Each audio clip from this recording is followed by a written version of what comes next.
welcome back to Sip Sip Knit. My name is Kim, and this is my YouTube channel where I chat about my crafty endeavors that I'm up to. Most of the time it's knitting, sometimes it's crocheting, sometimes it's cross stitch or spinning, and I am signed up for a sewing class in a couple weeks. So excited about that. I live here in Pittsburgh, Pennsylvania with my partner Pat. We have 2 dogs and 2 cats. And in our free time, we like to go to local breweries. We like to travel. I am a long distance trail runner, so sometimes my life updates include information about recent races that I've done or runs that I've done on a casual basis. In any case, hope you're here for that. If not, I usually save that kind of stuff till the end anyway. So usually I am drinking something during one of these episodes. So today it does happen to be a beer. This is a local brewery called Coven Brewing, and it's their hazy IPA called Blvd, B-L-E-S-T. Kind of dented up the can getting some of these out of the package and into the fridge last night, but it's very good. I'm very into the hoppy beers, and I like the citrusy yet bitter hazy IPAs, are pretty much my go-to and my favorite kind. Hi Pepe. In case you didn't hear, Pepe Cat is wondering who the heck I'm talking to. Right, Pepe? Come here. Want to say hi? Come here.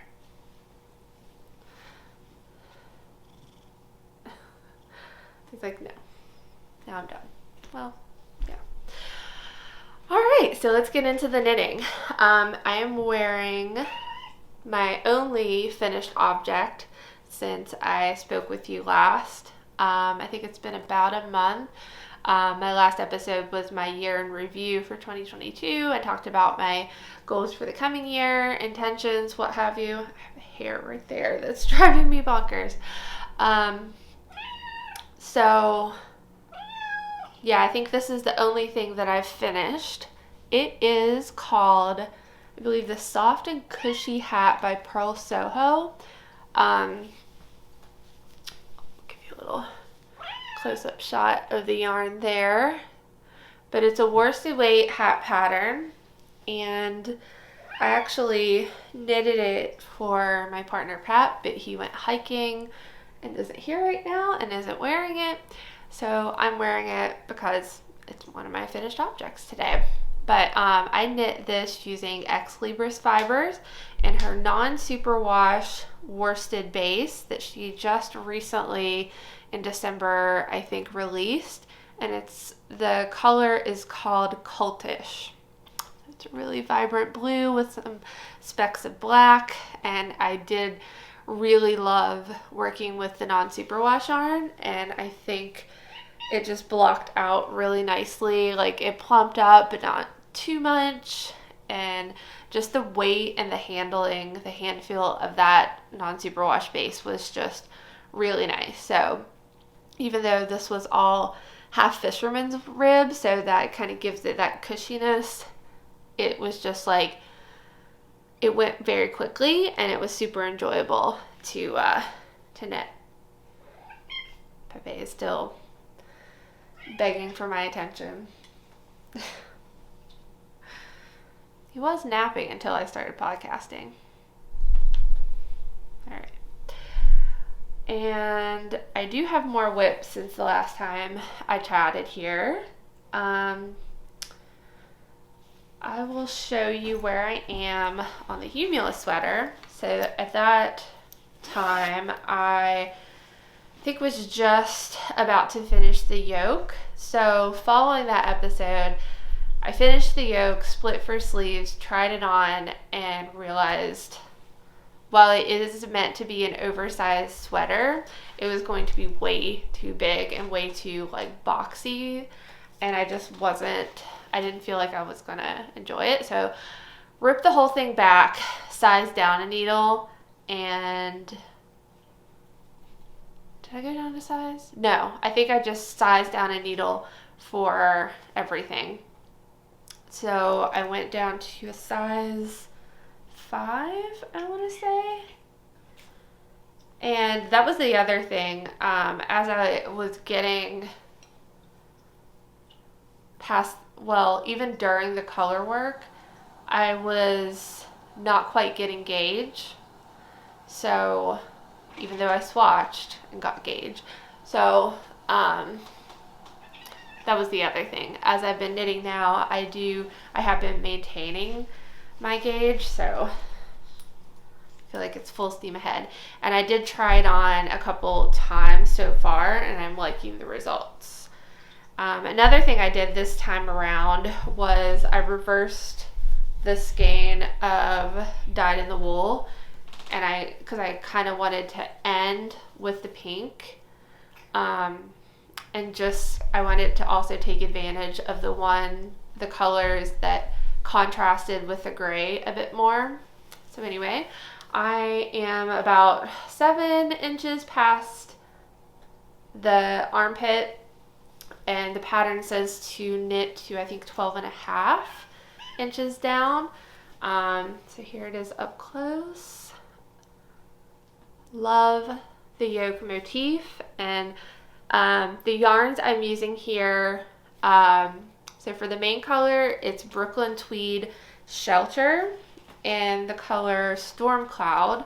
So here's what just the yarn looks like. There's like some really subtle blue and brown bits. Yeah, there's a little bit of that blue. And then the contrast color is Spin Cycle Dream State in the color Verba Volant, and this is what I have left, but it's pastel, like pinks, blues, yellows. Again, this is what it looks like faded in the yoke.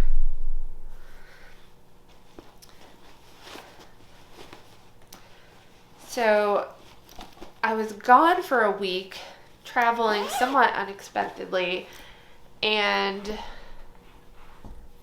I feel like if I hadn't been away, I didn't take that project with me. If I hadn't been traveling, I would have been much farther in that one. But I took a few smaller whips, which most of these are new since the last time we chatted. I'll go over one more thing that was an ongoing, I think I had started this the last podcast, I'm pretty sure. I think I only had a tiny bit, and I still don't have very much, but this is the circular granny Afghan that I started. So yeah, still not super far, maybe a couple feet in circumference.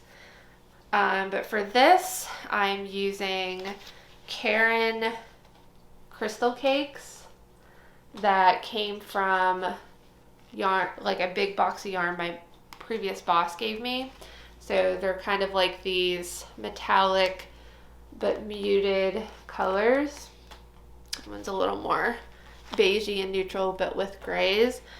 And I am crocheting it using a Clover 9mm USM hook. So I've not worked on it since I got back from my work trip, which was a few weeks, well, it was 1 week ago that I got back, but I've not worked on this in a few weeks.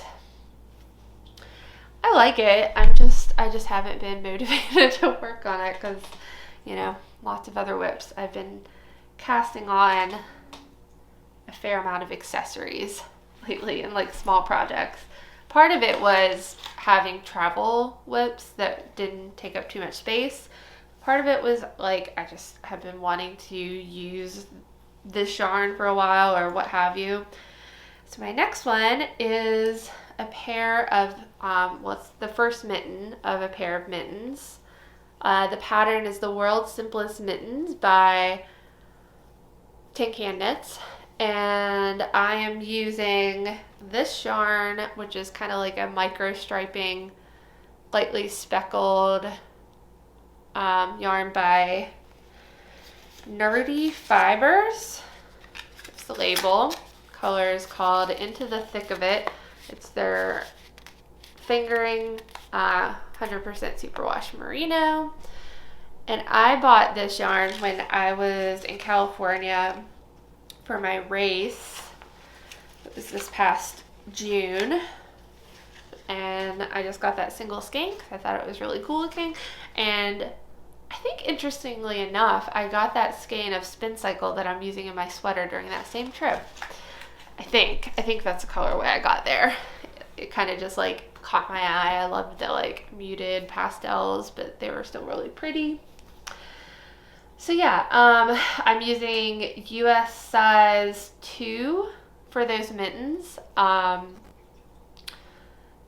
they have a decent amount of negative ease. I've had to adapt it a little bit. I measured my hand and I went with the size, I think it's adult medium, that corresponded with my hand size. It was like to fit this size, so I think they're supposed to be a little bit fitted. But I had to add on a couple extra stitches to both the palm and the thumb gusset before splitting that off. And it was still snug, so maybe it's just I have really tight tension right now. I'm not sure. Anyway, I started those while I was away. I'll get into what trip I was doing, but I started those during the trip. I had taken the yarn and the needles with me. My next project I started a few days before leaving because I wanted a couple small already established projects. So I started a new sock. Of course, you know, don't take the sock whip I already have. No, I just wanted a vanilla. Of course, like everything is tangled around the cords, but I'm knitting these self-striping socks using, ignore the yarn vomit right there. This is Desert Vista Dye Works in the Dirty Dancing inspired color. And it's super fun. It's if any of you are fans of the movie like I am, you'll know that this matches the cover of the movie with the one that's white in the background that has Jennifer Grey and Patrick Swayze on it. It's one of my all-time favorite movies, purely out of nostalgic purposes, but it's just like a movie that I can always watch if it's on. I don't know why. Alright, next whip is my first ever Musselburgh hat. This is the very popular pattern by Isolde Teague, and it's a hat that's a little bit flexible in that you start knitting using whatever needles you feel like you want your fabric to be like, and then after you get a few inches in, enough to measure your gauge, then you use that stitches per inch to determine how many increases. There's really good comprehensive tables in the pattern that tell you how to do that. And I have to say, I'm not finished. I have about 12 or so inches here of the hat. You keep continuing on to a certain length, and then it closes up on the end, and then you kind of fold the hat in on of itself, so it's kind of like a double layer hat. I'm really excited because I think I'm really going to like the feel of it, just with the softness of the fabric. It's not, it's not overly dense, nor is it too loose. And I think the fact that it's double layered is going to make it extra squishy. So for this, I am using Manos Still Uruguay in the Clara base. It is a superwash merino, but I think it's like a sport weight, and it seems to be like a single ply, but very, very pretty. I'm loving how the blues and the like oranges and peaches are knitting up and kind of clustering together. Like there's not, like the pooling is so even. This was in the clearance bin of one of my local yarn stores, I think during the Steel Valley yarn crawl this past summer. So I picked it up during that, and I've just been going back and forth over what to use that yarn with. I was like, oh, maybe a cowl, maybe something with texture, maybe this hat, maybe that hat, maybe it'll be a contrast color. And then finally, I was like, I really want to knit a muscle burrow. And I pulled my friends that I have an ongoing text chain with that it's 3 other knitters here in the area, and the votes indicated to use this one. So no regrets there. I am loving it. And it's just, I'm using US size 6 circulars, and there's just something about the feel of the yarn and the tension. It's not too tight, not too loose. It's just super relaxing to knit on. So I'm enjoying that very much. And I think I only have one more whip. And this one I might frog because the sizing is kind of weird. It's a little bit big. It's going to be a mitten, or well, it may or may not be, but the size, like when I put it on my hand, it's like kind of like too big. So I think I might frog it and try knitting up the maybe go down a needle size or something, or down, like try to modify the pattern. I think it's one size fits all in the pattern, but I think I might have to make some modifications or go down a needle size, because otherwise, anyway, I don't remember the designer of this pattern, but it's the How Cold Is It mittens, and it says cold as F. So I thought they were really funny. I'm using some like yarn leftovers for the color work, but yeah, I think I'm gonna have to frog it and try it over with a slightly smaller needle. I'm using size 4, size 2, US 2, and I think I might need to go down to 1 or something. I'm not sure with the color work that I could really modify the size all that much, so I might just try to go down a needle size. So anyway, yeah, that I think is all the knitting I have to talk about. I do have some makers meetup events scheduled at Necromancer Brewing, called Sip Sip Knit, named after the podcast, or vice versa, whichever one came first. But yeah, I have 2 in February. The next one is coming up in 1 week on Wednesday, February 1st. And then the next one, they're all on Wednesday. I want to say it's the 22nd of February. In any case, I will post the 3 dates that I have on the calendar in the show notes below. And they will also be on my Instagram, which is always linked. And the owner said that they're going to start putting those events on the Necromancer website, so I will also link that in the show notes as well.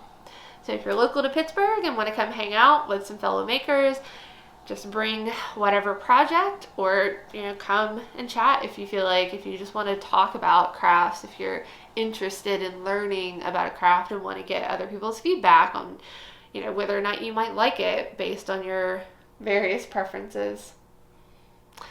So I have a couple of those coming up. I don't really know what I'm going to like cast on next. I have a whole bunch of ideas based on stuff I have in stash, and patterns that I've recently gotten or that are in my queue. So I don't really have a ton of thoughts. I've just been kind of alternating through my whips the last week or so. So yeah, just enjoying the current projects for once somehow. Love it when that happens. So yeah, I will chat briefly about some of my recent travels. So yeah, earlier this month, my company was hemming and hawing about whether to send a few of us to Las Vegas for this conference. So long story short, like a week or so beforehand, my company decided, yes, we will send a few people. Are you still able to go? So I agreed. And as I was planning it and booking all my flights and stuff like that, I thought, I have to be there till Friday. So most of the week I will be working in Vegas. Wasn't too excited about that for reasons. What if I could extend out my trip and go on some like little side adventure? I was thinking maybe Zion. I was thinking maybe like spending some time in the adjacent mountains near Vegas, or the Grand Canyon.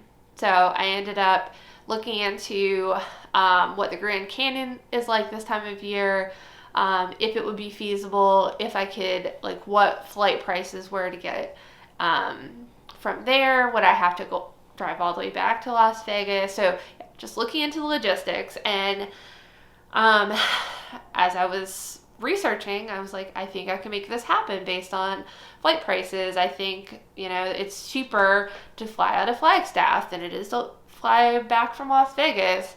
Got the approval from my manager to do so based on the pricing, and used some credit card points for a hotel right on the South Rim, right in Grand Canyon Village for 2 nights. So yeah, Friday I checked out of my hotel, drove over, Ubered over to get my rental car. I did a little bit of trail running in Red Rocks Canyon, which is about 30-minute drive outside of Las Vegas, up in like the foothills right there. Desert running, but it had been chilly all week, I think in the 40s or 50s, so not super hot. I really enjoyed the trail run. The scenery was really beautiful. Often one thinks of Vegas and thinks about like just the desert and the casinos and whatever stereotypical image you have about Vegas, but yeah, there's some really cool mountains in the area, and it was my first time in Vegas, first time really doing anything except driving through Nevada, so that was fun.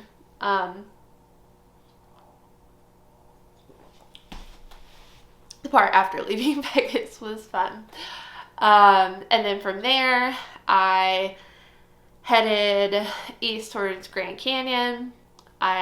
So this time of year in January, I don't remember, it might be like October or November, they close the North Rim because of its remote nature. They get really much more harsh weather there. It's a little bit higher in elevation, I think.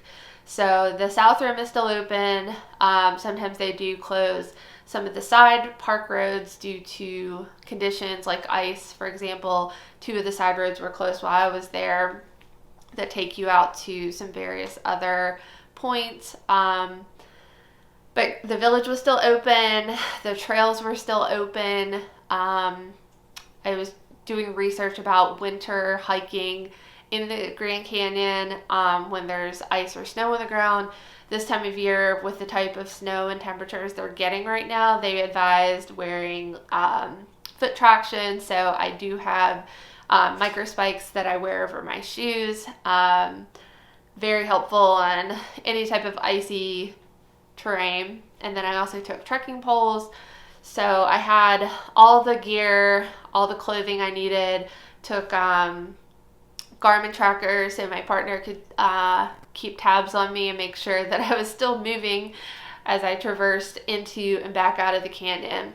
So for those not familiar with the Grand Canyon, which, I mean, up until last week, I was not super familiar either, but on the South Rim, there are two main trails that take you from the South Rim down into the canyon, across the river, and they converge on the other side of the river before you get to Phantom Ranch, which is a camping area. They have a canteen. There's a park ranger office there. There is a post office. You can send postcards from the Grand Canyon. The mules take the mail into and out of the canyon, which is fascinating. So yeah, it's just kind of like a little oasis in the bottom of the canyon. And you could either continue on the Kaibab Trail past Phantom Ranch to the North Rim, but myself, I did not feel comfortable making quite that long of a trek by myself. I thought that if I left early enough, I could do it. Round trip, it's about 48 miles, I want to say. But for my purposes, my mileage for the day ended up being 23 because I went from where the lodge was along the rim trail, which is, you don't go into the canyon, it just like skirts along the rim to all these different overlooks for about 4 miles until you get to South Kaibab Trail. And then I took that trail down into the canyon all the way to Phantom Ranch, and then I came back up Bright Angel Trail, which took me closer to where I started near my hotel. So I will post some of my photos and videos that I took during my trip, but there was something just intensely beautiful and this magical vibe that I can't really articulate very well when I was there. And it wasn't busy, but I did see other hikers, other runners while I was out. So I wasn't alone, but there was this sense of stillness, peace, respect for the trail, respect for the conditions. It was just a really cool experience. I would love to have had my partner come or friends come, but I mean, it was just something to experience doing it by myself too. I did get a little bit nervous that morning. I was dragging my feet, getting moving to get started. I wanted to get started about 6, and by the time I actually got going, it was closer to 6:30, just as the sun was starting to make its first appearance. Sunrise, I think, is around 7:30 there right now. But I wanted to be actually down, or at least going down into the canyon as the sun came up, but I did get to see the sunrise from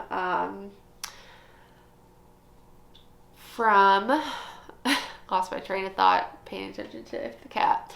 I was able to see the sunrise as I was making my way across the rim from the top, which was absolutely amazing. I have some video clips and photos that I'll post from that sunrise, and it was just amazing. And it was really slow going at first because of all of the snow, the powdery snow that was at the top. It wasn't all packed down because there just really weren't that many tourists there with the weather and all. So it was pretty slow going, tough. And I'm like, I don't know if I'm going to be able to make it the whole way down and back if it's all like this. But luckily, once I started down the trail, like actually descending, the excitement built. I was super stoked to be there. Wasn't as hard because I'm going downhill. And yeah, I kept moving. There was a trail junction where I could have shortened my route a few miles before getting to the river, but I was feeling really good at that point, so just continued on. I took my time, took tons of pictures, took breaks. Anytime I was eating something, I just stopped and gazed around or took more pictures. Even the way up, it was very long, but it wasn't super steep. I did have to stop and put my spikes back on with about 3 miles left. And yeah, the whole descent down, I was peeling off layers because it was single digits to start. And then at the bottom of the canyon, it was probably about 50 degrees. And then as you get back up, or you're getting closer to the top, you get the snow again. So I'm like putting all the layers back on. Yeah, it was wild. Love to go back. I was running with my friends this morning on some local trails, and they were asking me about the Grand Canyon trip, and 2 of them had done rim to rim to rim, which is the 48-mile round trip venture that I was talking about, going from South Rim, North Rim, and then back to South. They did that about a year and a half ago together, 2 of them, and so they were really interested to hear about my experience, and we all agreed that we would just love to go back and, you know, experience it again together. Anyway, I am going to wrap up here. I hope you all are having a great 2023 so far. I hope all of your makes are going well and that you are having a great winter season. I know for myself, things can get a little tough around the gray wintry seasons here in the western Pennsylvania area. So I've been trying to do my best at staying on top of that and getting myself out of the house, doing all the things I can to fend off the seasonal depression stuff that can plague many of us. So anyway, as I said, I hope you all are having a great month so far, and I will try to record sooner than a month next time. Anyway, talk to you soon. Bye.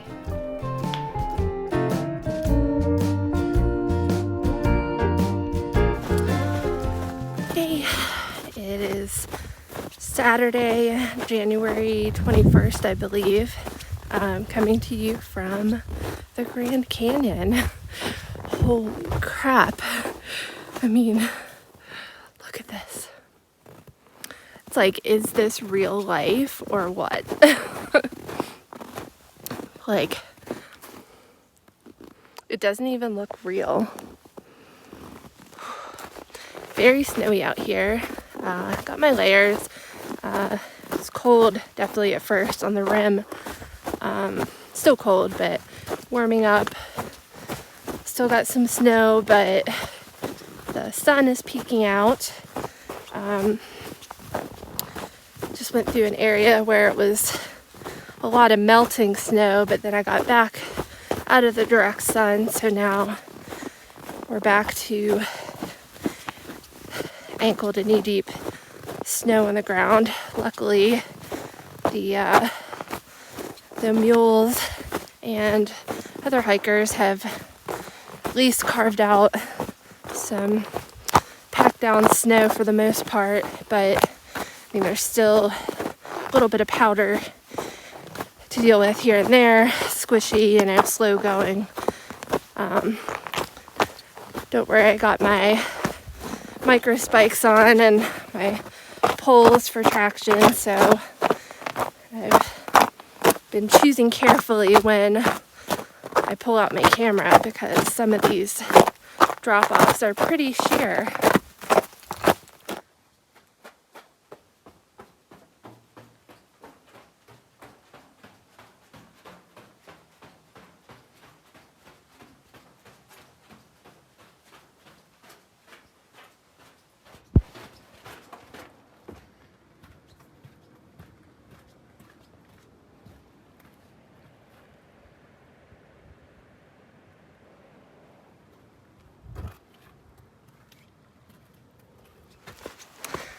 Hey again, made it down to Phantom Ranch, which was my turnaround point, and now I'm hiking back up the canyon on Bright Angel Trail.